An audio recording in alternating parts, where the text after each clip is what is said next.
Hello everyone, welcome to our YouTube channel the hybrid chemistry.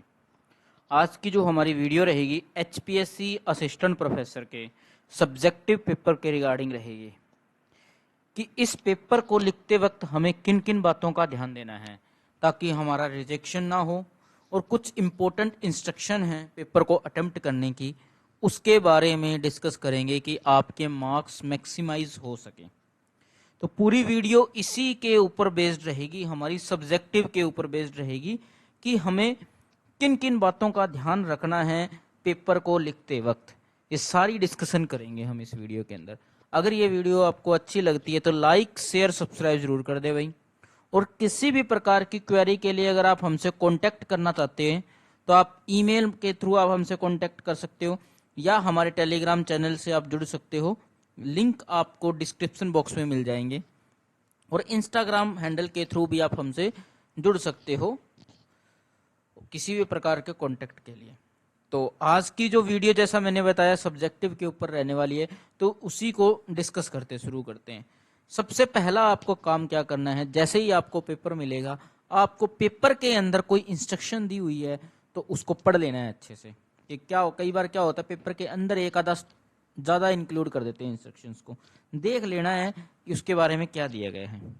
पहला point तो आपको सबसे पहले ये करना ही करना है। पेपर आपको 10 मिनट पहले मिल जाता है, इंस्ट्रक्शन आगे लिखी हुई होती है, आप उसको पढ़ सकते हो। उसके बाद बात करते हैं रोल नंबर। आपको जो अपनी डिटेल भरनी है, रोल नंबर भरना है, उसको बड़े ध्यान से भरना है भाई। ये अगर गलत हो गया तो आपका रिजेक्ट हो जाएगी आंसर शीट। इसको बड़ा ध्यान से देना है, चाहे 5 मिनट एक्स्ट्रा लग जाए, ताकि पेपर तो चेक होने वाले हो, पर आपको ये चीज बड़े ध्यान से फिल करनी है। इसमें कोई गलती नहीं करनी है आपको, ना कोई कटिंग करनी है। क्लियर भाई। दूसरी चीज, बॉल पेन का ही यूज करना है आपको, या तो ब्लैक कर लो या ब्लू कर लो, या दोनों भी कर सकते हैं। अब कोई कहता है कि मैं सब्जेक्टिव 2 पेन से लिखूंगा। 2 पेन से लिखने का नुकसान क्या है आपका, देखो पहली बात, आपको बार बार पेन बदलना पड़ेगा, उससे क्या होगा, आपका टाइम कंज्यूम होगा। ठीक है, इसलिए कोशिश करें कि एक ही पेन लेके जाएं, बॉल पेन ले जाएं सिंपल, ठीक है, और दो तीन बॉल पेन ले जाएं। एक खराब हो जाए तो दूसरा काम आए, कई बार खराब भी हो जाता है, पेन लिखते लिखते ही खराब हो जाता है। ठीक है, तो 2-3 पेन ले जाएं, वो लेके जाएं, बॉल या ब्लू ले जाएं या ब्लैक ले जाएं, वो आपकी डिसाइड करना है कि आपको कौन से पेन से लिखना अच्छा लगता है। ठीक है, पर पेन बॉल होना चाहिए। ठीक है, और यूज करते वक्त या तो ब्लू कर लेना या ब्लैक कर लेना, क्योंकि 2 पेन यूज करोगे उससे क्या होगा, टाइम बहुत कंज्यूम होगा, आपको बार बार बीच बीच में पेन बदलना होगा। क्लियर, इस चीज को ध्यान में रख लें भाई। तीसरी चीज कि भाई, तीसरी चीज का क्वेश्चन उठता है कि आपको आंसर शीट है वो किस तरीके की मिलेगी। आपको आंसर शीट इस पैटर्न के अंदर मिलेगी, आपको इधर कुछ नहीं लिखना है, इधर कुछ नहीं लिखना है। ठीक है भाई, बीच का जो पोर्शन होगा इसी के अंदर लिखना है, आपको स्पेस मिलेगा। और ये क्या है, आपका क्वेश्चन लिखा हुआ मिलेगा, जितने भी मार्क्स का होगा जितना स्पेस होगा। अब ये जो स्पेस गिवन होगा, ये क्वेश्चन के अकॉर्डिंग गिवन होगा, कितने मार्क्स का क्वेश्चन है या क्या पूछा गया है। ठीक है, अब ये स्पेस है ना, ये मैक्सिमम स्पेस होता है, जरूरी नहीं है कि आपका एक कंप्लीट पूरा ही भर जाए। पर ऐसा है कि अगर आपको 2 पेज दिए हैं ना, तो 1+ में आपका आंसर होना चाहिए। अगर 3 दिए हैं तो 2+ में आपका आंसर होना चाहिए, यानी 2 तो पूरे भरे हो, तीसरा थोड़ा सा स्टार्ट कर सकते हो 2+। 4 दिए हैं तो 3+ में आंसर, क्योंकि वो उसी पैटर्न के अंदर आपका दिया हुआ मिलेगा। ये तो होगी आपके आंसर शीट की, मतलब इधर कुछ नहीं लिखना है, इधर कुछ नहीं लिखना है। और दूसरी बात, एक और बात जो आपको ध्यान में रखनी है वो देखो भाई, आंसर शीट के बारे में बात होगी किस तरीके की मिलेगी और किस कहां कुछ नहीं लिखना है, ये हो गया।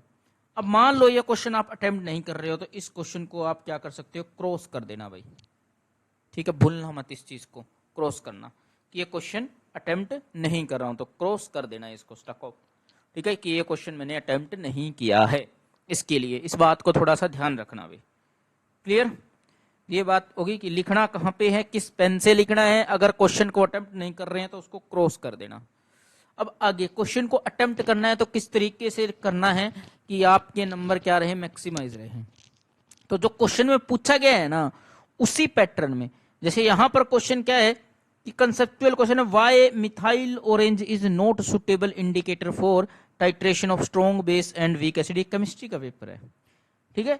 तो आपको क्या करना है, मिथाइल ऑरेंज क्यों सुटेबल नहीं है, ये 5 ही नंबर का क्वेश्चन दिया गया है, तो आपको एक तो रीजन बताना है भी क्यों सुटेबल नहीं है, ठीक है।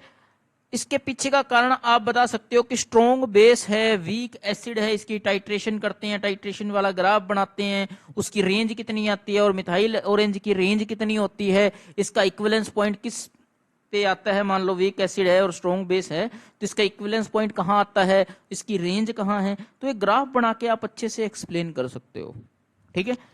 तो ऐसे क्वेश्चन जिसमें कोई डायग्राम बनता है या कोई ग्राफ बनता है तो वो जरूर बनाना है, ताकि सामने वाले पे इंपैक्ट जाता है इस चीज का, ताकि आपके नंबर जुड़े, ठीक है। इसी तरीके से कंसेप्चुअल को इस तरीके से पढ़ लिया, जैसे कोई बड़ा क्वेश्चन आ गया कि एक के अंदर इस तरीके से दिए, तो इसमें जो जो बोला है ना, पहले बोला स्केच दी यूनिट सेल, तो आपको ये यूनिट सेल बनानी है कि रूटाइल की कैसी होती है। फिर क्या बोला है कि इसके कोऑर्डिनेशन, यूनिट सेल बनाओगे तो उसमें एक्सप्लेन करोगे, चीजों को बताओगे ये यहाँ पे ये यहाँ पे है, तो फिर उसका कोऑर्डिनेशन नंबर भी बता दो कि ये कोऑर्डिनेशन नंबर है। फिर आपको उसकी आइडेंटिफाई, स्ट्रक्चर आइडेंटिफाई करनी है अगर क्या हो जाता है, ठीक है। इस तरीके से आपको पैटर्न स्टेप बाय स्टेप इसको आंसर्स करते हुए चलना है, ठीक है। इसी तरीके से मान लो कोई बड़ा क्वेश्चन आया था, उसके अंदर भी सब पार्ट होते हैं, तो सबसे पहले आपको क्वेश्चन का ये डाटा हो गया, उसके बेसिस पर लिखना है ये। अगर कोई न्यूमेरिकल सोल्व करने को मिलता है ना आपको, जैसे कोई न्यूमेरिकल दिया जाता है यहाँ पर कि भाई न्यूमेरिकल को सोल्व करो, फिजिकल केमिस्ट्री का या किसी फिजिक्स के अंदर भी कोई न्यूमेरिकल है, तो आप ये लिख सकते हो पहले तो गिवन दैट कि आपको डाटा दिया क्या गया है, गिवन दैट का डाटा लिख सकते हो आप। फिर आपसे पूछा क्या है उसके बेसिस पर चल सकते हो। मान लो अगर आपको लगता है पेजेस बहुत ज्यादा पढ़ रहे हैं और मेरे पास लिखने के लिए कम है, तो आप इस तरीके से भी क्वेश्चन की शुरुआत कर सकते हो, गिवन दैट ये मेरे को दिया गया है, अब मेरे को ये निकालना है, तो उसमें ये फॉर्मूला यूज होगा और इस तरीके से ये चलेगा क्वेश्चन, ठीक है। रीजनिंग का क्वेश्चन, जैसे आगे रीजनिंग का भी क्वेश्चन आ जाता है कई बार कि ये है तो ये क्यों नहीं है, उसके पीछे भी आपको स्टेटमेंट के बेसिस पर उसको एक्सप्लेनेशन लिखनी होती है, ठीक है। तो इन बातों का आपको खास ध्यान रखना है। दूसरी चीज, जब एडमिट कार्ड आए फिजिक्स और केमिस्ट्री का तो उसमें कैलकुलेटर अलाउड नहीं था, मैंने बोला था कैलकुलेटर अलाउड होगा अगर आप कुछ कांटेक्ट करने की कोशिश करेंगे एचपीएससी। तो आज उन्होंने कैलकुलेटर अलाउड करने का नोटिस डाल दिया है कि non programmable scientific calculator allowed होंगे। अब क्वेश्चन उठता है कि ये कौन से कैलकुलेटर होते हैं, जो सिंपल आपको साइन ये वाले कैलकुलेटर मिलते हैं ना मार्केट के अंदर, तो ये नॉन प्रोग्रामेबल होते हैं, तो ये कैलकुलेटर आप यूज कर सकते हो उस पेपर के अंदर, ठीक है। न्यूमेरिकल को करने के लिए कैलकुलेटर की जरूरत होगी, तो एचपीएससी ने इसको अलाउड भी कर दिया है, आज जाके आप चेक कर सकते हो साइट के ऊपर। तो कुछ इंफॉर्मेशन थी जिसका आपको खास तौर पर ध्यान रखना है। पहला तो पेन वाला जरूर ध्यान रखना, दूसरा रोल नंबर के और अपनी डिटेल फिल करते वक्त ध्यान रखनी है। तीसरी चीज, क्वेश्चन में इधर उधर कुछ नहीं लिखना है, बीच में ही लिखना है। अगर लाइनें बनी हुई है तो बीच में ही लिखना है, अगर लाइनें नहीं बनी हुई है तो फिर आप छोड़ सकते हो। अगर लाइनें बनी आ गई तो इसे बीच में ही लिखना है, साइडों में कुछ भी नहीं लिखना है आपको, ठीक है। और तीसरी चीज, आपने क्वेश्चन अटेम्प्ट नहीं कर रहे हो तो उसको क्रॉस करना ना बोलना, जैसे नहीं कर रहे हो तो इस तरीके से क्रॉस कर देना भाई, क्वेश्चन को ये क्रॉस करना ना बोलना, इन चीजों का खास ध्यान रखना। फिर भी अगर आपकी कोई क्वेरी रहती है तो आप हमसे इन कॉन्टेक्ट से कॉन्टेक्ट कर सकते हो, लिंक्स आपको सारे डिस्क्रिप्शन बॉक्स के अंदर मिल जाएंगे। वीडियो अच्छे लगे तो लाइक शेयर सब्सक्राइब करना ना भूलें भाई, धन्यवाद।